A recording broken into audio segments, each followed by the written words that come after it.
Well, you see, I don't even try to do that because I just know I can't. I suppose the thing that I think about is that whatever happens tomorrow, the next week, 18th September next year, the world will continue to change. When my grandfather was born, Abraham Lincoln was President of the United States. He was born in 1862. And you can think quite a lot changed in his lifetime. Indeed, the first secret ballot for an election took place when he was 13 years old, in 15th of August 1875. So that was a change of politics. When my father was in his mother's womb, the Wright brothers had not yet flown their first flight. My father was still, 6 years off retirement when men were walking on the surface of the moon. So one lifetime, we went from, there was no aviation, to men walking on the moon. So whatever happens, we know that things are going to change, new things are going to come along, some of them good, some of them will not think so good. And the question we're faced with on the 18th of September is a very simple one. Who are we going to trust to make the decisions for us, our communities, in the face of that change? Is it going to be people who are relatively close to us here in Scotland, or people who are more distant and have other interests based down south? And that is a very, very simple question that we're faced with. Because change is going to happen. The change we don't make happen is change that's going to be done to us. And if we make the decisions, then there'll be fewer changes done to us that we are going to be uncomfortable with. Right, so I'm just going to have a look at one or two wee topics. Nothing very much, but just a few things that come along.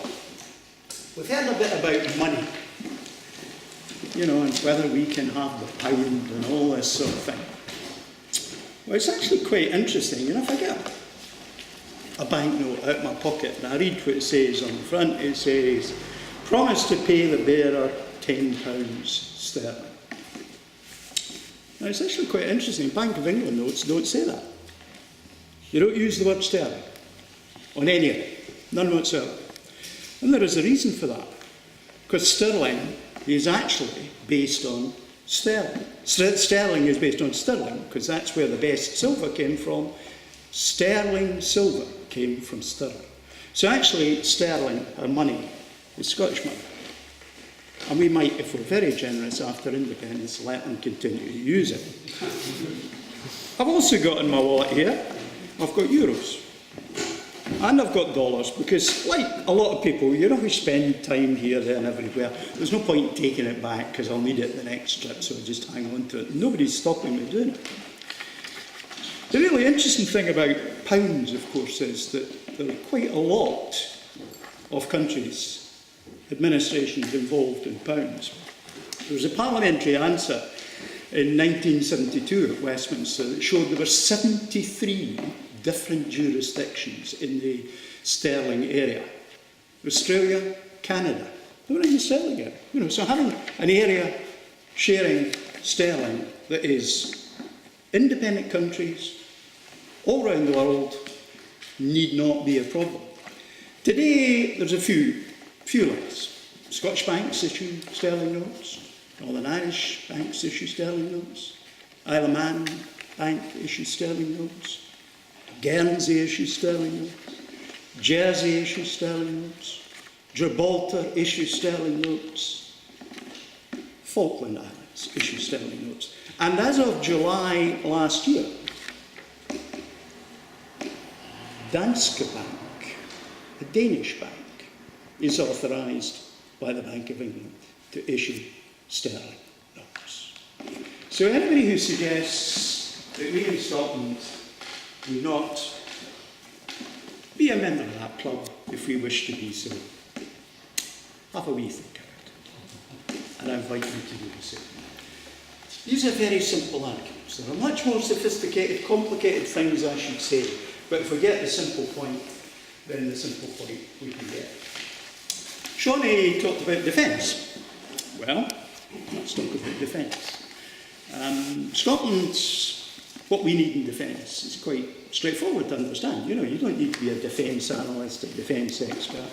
We've got the longest coastline in Europe, because the way the coastline is all jaggedy. We've got very significant offshore interests in oil and gas and fishing, etc. So clearly, we need, as the very first thing we need in our defence portfolio, is a way of defending our interests and seeing what's going on there. Now, I live just up from Banff, just along the coast there, and earlier this year, for the second time in 2 years, by the way, the Kuznetsov, which is the biggest capital ship in the Russian Navy, anchored in the Moray Firth. Perfectly entitled to do so legally because they were outside the 12-mile limit, but they were in the economic zone, which goes out to 200 miles. How did the Ministry of Defence, that is responsible for our defence, discover that the Kuznetsov was there? It's because one of the sailors in the Kuznetsov tweeted that they were moored in the Moray Firth.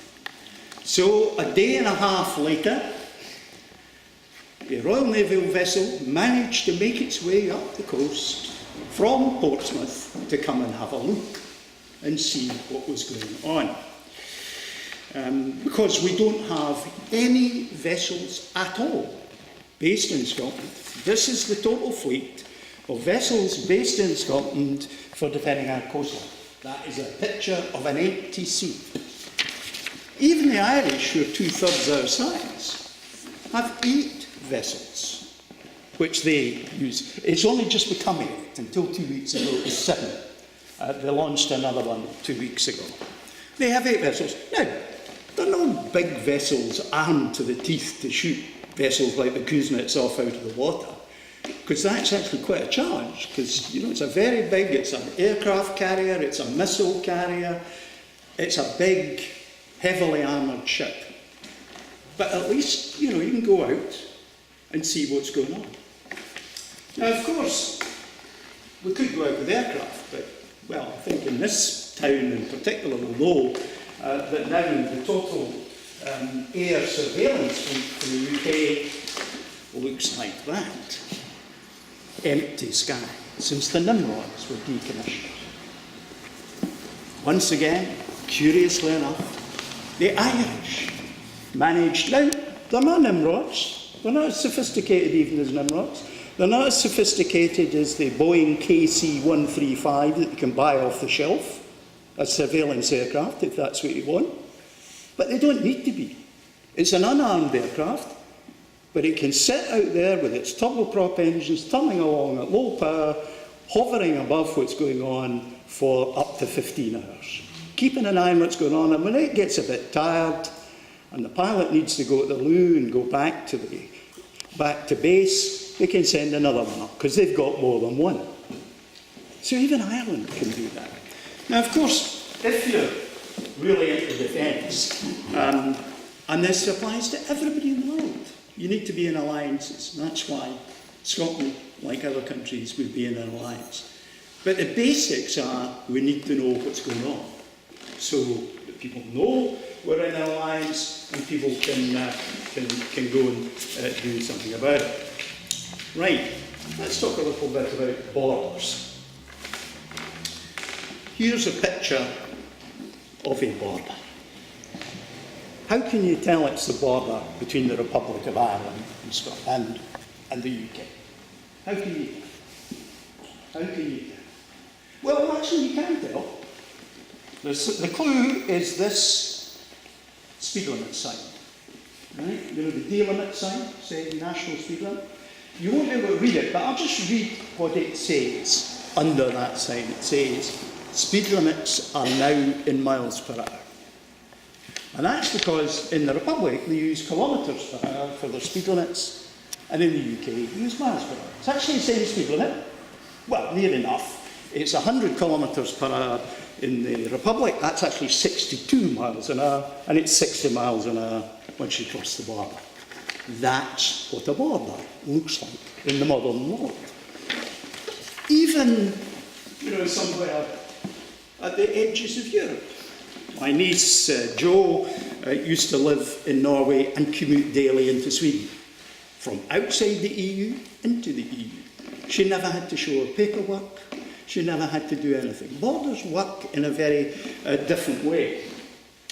And if I go even further, there was actually legislation passed in 1949, the Ireland Act. And it's worth going to have a look. And I know you all will dash away and do that. Section 2 is headed, "The Republic of Ireland is not a foreign country." That's what it actually says in law, which is why you can cross the border. It's why Irish citizens can stand in and vote for elections in the UK. That's what we've actually had somebody in the recent past. There was a guy whose name temporarily escapes me, a wealthy guy, who's actually served in the Irish Senate, in the Republic, and in the House of Lords, because he's entitled to do both. So, you can reach agreements with other people that mean you can do that sort of thing. European Union. Let's just close with that and open you up to questions. Well, like most of you, I've got a passport. Most people have got a passport. Not just because we go to Spain, we generally have passports. It's quite interesting because it says European Union on it, and it says I'm a citizen of the European Union. Now, it's quite interesting. Being in the European Union is kind of three bits to it. We're citizens as individuals here. The territory of our country is in the European Union, and the resources that we have are affected by it. So how would we be outside the European Union with the vote yes on the 18th of September? Well, it took Greenland, who had a referendum saying we want to leave the European Union, it took them 8 years to get out. And they'd voted specifically to get out of the European Union. So the European Union did introduce a rule into what's called the acquis communautaire. That's the laws of the European Union. And it's section 49. It's section 50. Section 50. And section 50 basically says if you want to get out of the European Union, you have to give 2 years' notice and negotiate your way out. So whatever happens, we can't be outside. There's nothing in the acquis communautaire permits anybody to take my European citizenship away, or yours. Oh, by the way, we're talking about citizenship. Let's just talk about that before we finish on the European Union. The 1973 Bahamas Independence Act, Section 3, is, as is the case for the 23 times the UK has legislated for independence in various countries around the world since 1946, starting with Sri Lanka and most recently the Bahamas, is it provides that if you had UK citizenship before independence, you continue to have UK citizenship. After independence, your new citizenship is merely added, so you have multiple citizenships and you can choose. So for people for whom that matters, that's how it works. But back to the European Union. So the people, we can't have our citizenship taken away. The land can't be expelled. So the other thing is, how are we represented in Europe? And suppose you haven't completed discussions with the European Union come the day that's proposed for independence in March 2016, after a yes vote. Well, the independent Scotland continues to be represented by the UK government. It's very simple, until you sort it out. So that's not ideal, but there's no disruptive elements to all this business of citizenship, membership EU, or whatever. Now that's just a few wee things to think about. What's much more important is that you start to tell us and ask us the questions, what's important to you, and we'll see. If we don't have the answer, by the way, we're human beings. You're perfectly capable, if you work at it, and asking us a question we might have to get back to you on. We do not know the answer to every possible question. But by golly, we know a lot of them now, having done a lot of these meetings, one way or another, I have to say. Right, thank you very much indeed.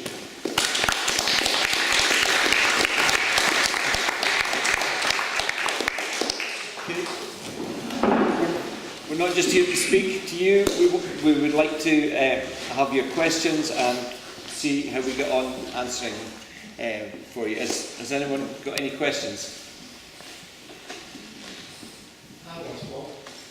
Do we, as a law, think that Labour will vote no for the simple reason the number of MPs will lose in Parliament, then they'll get the government they deserve, the Conservatives? Well, it's a political one. I'm very happy to answer that as somebody from Westminster. I mean, obviously in Scotland, many people have voted Labour over many, many years. But, you know, it's clear now that in Scotland the days of automatic Labour votes have gone. You know, I think we've seen at Scottish Parliament elections in recent years that the Labour vote in Scotland is really now quite fragile, and they're losing seats to the SNP, particularly in their heartlands in central Scotland. The problem, I think, for the Labour Party at a UK level is that, you know, Ed Miliband just doesn't look like a Prime Minister in waiting, and I think that's a huge problem for them. As Cameron, you know, runs into the election, even with very low support in the country at large, Ed Miliband, you know, keeps getting caught out eating bacon sandwiches in a bizarre way. You know, he's not looking like somebody who's going to be Prime Minister. And I think come the next general election next year, that's going to be a major, major challenge for them. The problem is that, you know, clearly Scottish MPs are part of the Labour group, but that means that they don't always stand up for Scotland's interests. And we've seen that again and again over votes like the recent welfare cap vote, which means that if house prices continue to rise and rents continue to rise in London at the astronomical rates we've seen over recent years, the people who could end up paying for that are pensioners in Scotland on pension credit, i.e. elderly women who don't have occupational pensions from their working lives. And I don't think that's right. I think, you know, Labour capitulating on policies like that for Middle England, just so that, because they're scared of the Daily Mail, is letting people down here. And if we want the government that we vote for, then the only way to do that is by having powers here in Scotland, a government that reflects our aspirations. Because more than half my life, as I think I said, you know, we've had governments that people in Scotland didn't vote for, and I want that to change, even if it's not the government that I necessarily want. We're a mature democratic country. We should be able to get what we actually vote for at the ballot box. Can I just add to that? So, there's quite a few people in the Labour Party are not travelling with Labour on this issue. We've got senior people or advanced years, like Mosman, who's chairman of the Labour Party, yes, who are coming out for yes. And today, we've got the analysis of a Survation poll of one of the polling companies that was announced yesterday that shows how the vote is moving. And today, we can see that in Glasgow, there's now a majority of people in Glasgow, which traditionally would have been thought as Labour heartland, who are going to be voting yes. It's actually the biggest margin between yes and no in favour of yes of any area of Scotland, even including the northeast of Scotland.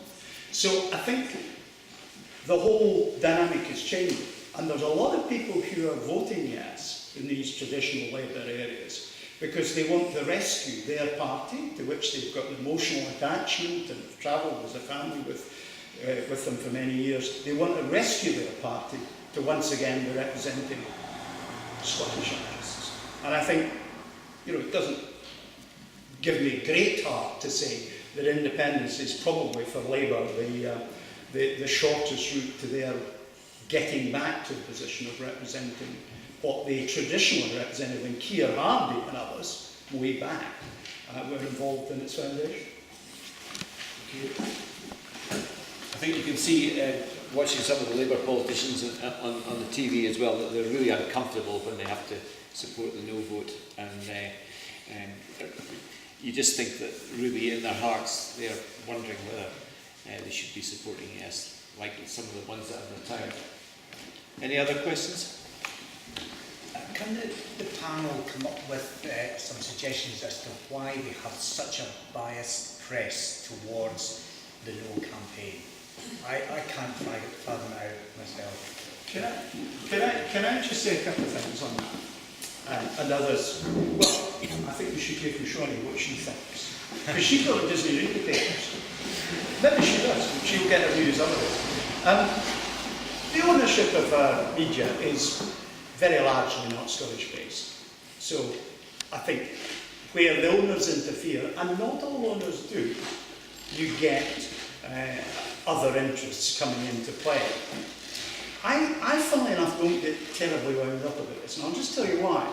In 1997, when things could only get better, and Tony Blair and New Labour won the election, in the aftermath of that, there's quite a lot of academic research done, and part of the academic research that was done at that time included looking at people who read the Daily Express and finding out what they thought about their paper in terms of politics.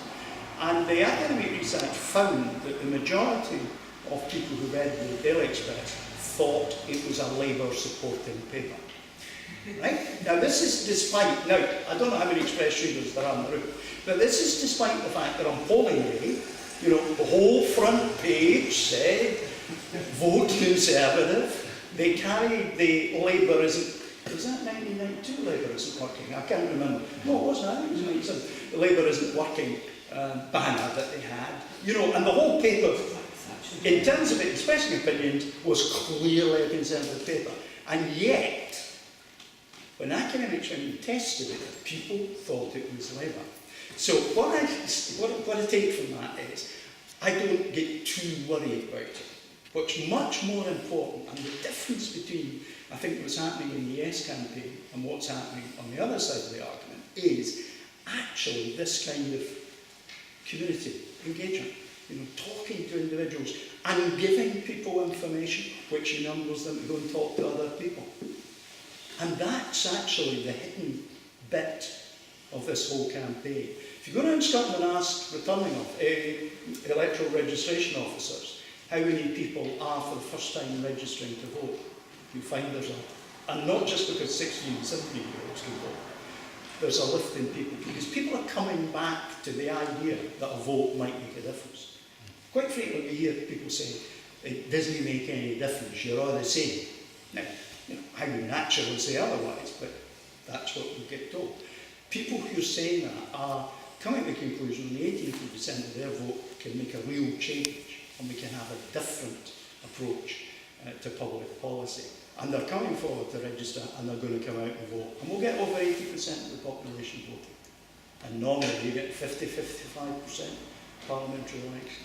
So I don't get terribly wound up about the papers. I get a bit more wound up about some of the broadcast media. Yes.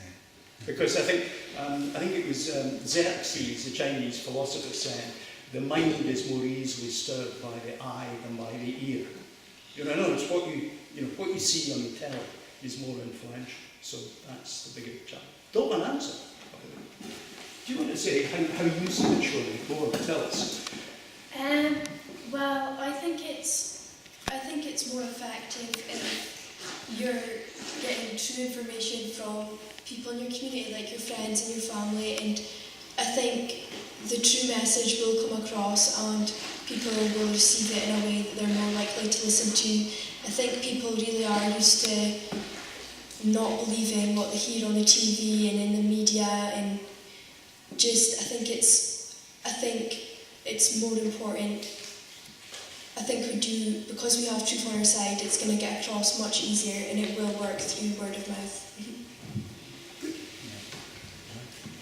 Well, really just to add to that, I think I'm even of the generation that stops reading newspapers in a habitual way, because I'm now much more likely to get my news from social media. And, you know, I find it frustrating too when I read, you know, blatantly biased accounts of meetings I've been at in the newspapers. I mean, for example, I was at the Fishing Expo a couple of weeks ago and I heard Richard Lochhead delivering an astonishing speech there that was incredibly well received by a lot of the fishermen who were in the audience, and yet if you read in the fishing news and you read in the P&J, that's not how it was at all, and yet, you know, I was there and I saw it. For people like me, you know, I'm much more likely to be reading some of the great blogs that there are out there. There's various good sources, like Newsnet Scotland reports the news with a much more even-handed approach. It's available free online, and you know that's a great way to actually communicate with people now. And I know that, again, as Shawnee says, you know, people talk to each other on Facebook, people talk to each other via Twitter even, which, you know, I'm not a great Twitter user, but, you know, there's lots of other ways, and people also are coming to meetings like this. I've certainly been on a lot of doorsteps, and I think it's those conversations that are actually more powerful in this debate, as people actually reflect on it, because the more people are reflecting on it, the more they're seeing the scaremongering for what it is, and the more they're looking at it from a perspective that makes them understand that what we're asking for is not the moon and the stars. We just want to be a normal country in a modern world. I've just been handed, as a reminder, something that really sort of illustrates the point, which is the Daily Express, and it's 2 front pages, right? And they were the same day. That's the English edition, and that's the Scottish edition. What's the English edition say? The English edition says, pension shock for millions. New warnings of a massive drop in income. And what does the Scottish edition say? Pensions safer within the UK. Annual bill would be 3 times Scots oil income. Now, if ever the gaff is blown about, you know, what the newspapers are trying to do, that's it. This was the same day, north and south of the border. How do we have this in our hand? Because in the internet age, you can go and look at all the editions. You know, and I think some of the people in the media haven't quite got their mind round the fact that you can't hide these things anymore. It's what it boils down to. Incidentally, my average weekly eyeball on my Twitter feed, which is not the most exciting one, but I do recommend it at ZSSTEVENS. You feel free to watch what I'm doing. I get 30,000 people looking at my Twitter stuff every week. Slightly more than you get. Sorry. 30,000. Yep, 30,000. Well, I've got 125 followers. I'm not saying followers. It's measuring how much people read. Any other questions? Yeah, I've got one. Very simple. A long time ago, well, I spoke to Donald, the last one. This friend, Dr. Beecham, closed the railways and all that there. We was up in arms over the closure of all the railways. We had independent Scotland. Is Scotland going to invest more money in the roads up in the northeast of Scotland? And I'm talking about the Inverness to Aberdeen road, being Joe Courage. And then any chance of upgrading this, like the northeast roads, like coast roads and all that there? Well, Right, bear in mind that I'll be paying the road tax. Former Roads Minister here. I'll let him answer that. One of the jobs you've retired from. One of the jobs I've retired from. But I've actually just taken up a new position as of about 3 weeks ago.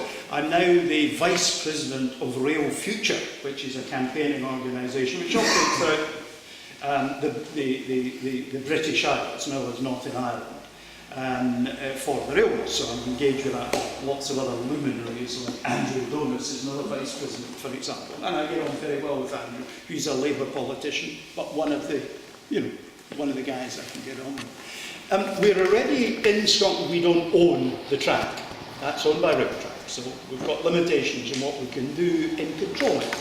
But we're allowed to give them money to do things. And in Scotland, we're investing a lot more in railway development. In fact, there have been, and it's not just the SNP, it's been going on since '99, there have been more stations opened in Scotland, which is 1/10 of the population in the UK, than in the rest of the UK.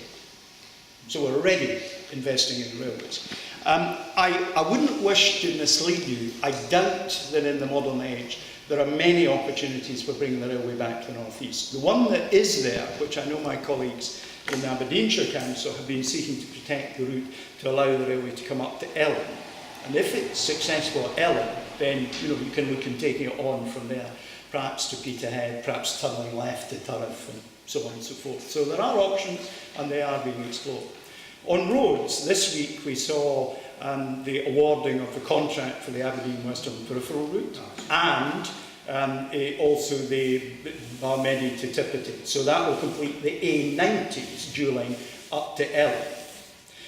In terms of what happens between Inverness and Aberdeen, on the railways we're looking at putting some more duelling in, so there'll be more dynamic loops. In other words, there'll be more bits of railway where there's 2 bits of railway, so trains can pass each other without having to wait if the train coming the other way is delayed. Longer term, getting it dual all the way. But fundamentally, making the investments to enable us to get the service up to an hourly service. At present, it's basically a 2-hourly service, and at the weekends, it's not that good.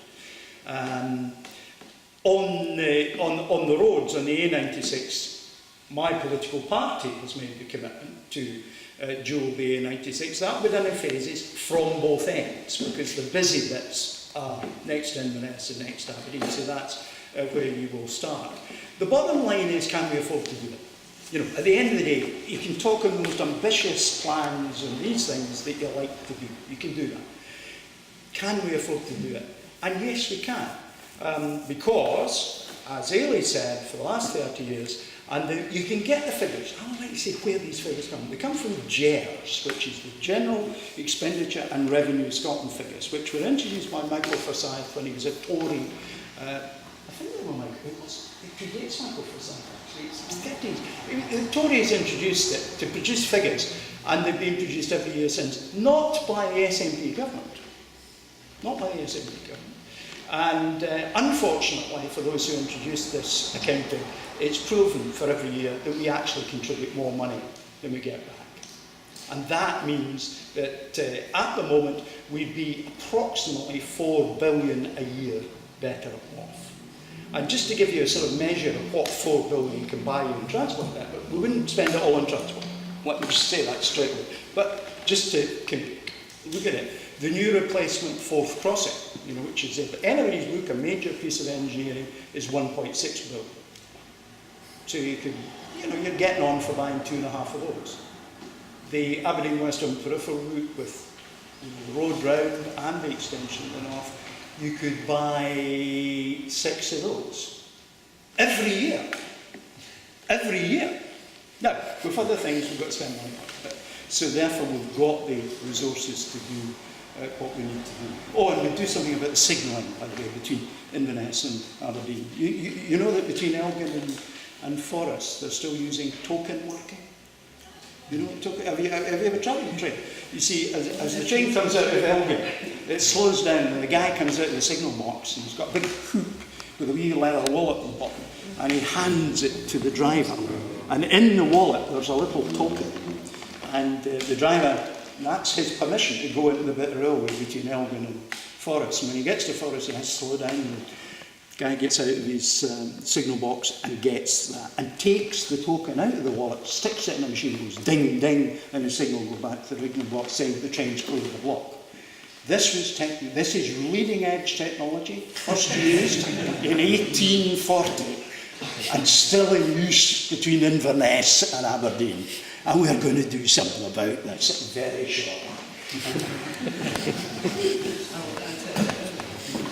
Unfortunately, they're also spending money on speed cameras, which is never. Oh, but we can have that debate if you want. Just registering my little complaint. It's only folk with very big fast cars that have that money. Any other questions? Once we get independence, like I work for a fish selling company in Peterhead, and when we stick up for it, we'll stick up for the fishermen. If we're trying to get into Europe, right, we're not going to be sold down the river, are we? The one thing that you can say about the Scottish Government is that a Scottish Government would never, regardless of its political colours, you know, fishing is far too important to the Scottish economy to make it, you know, something that could be sold out by a Scottish Government. I mean, the problem that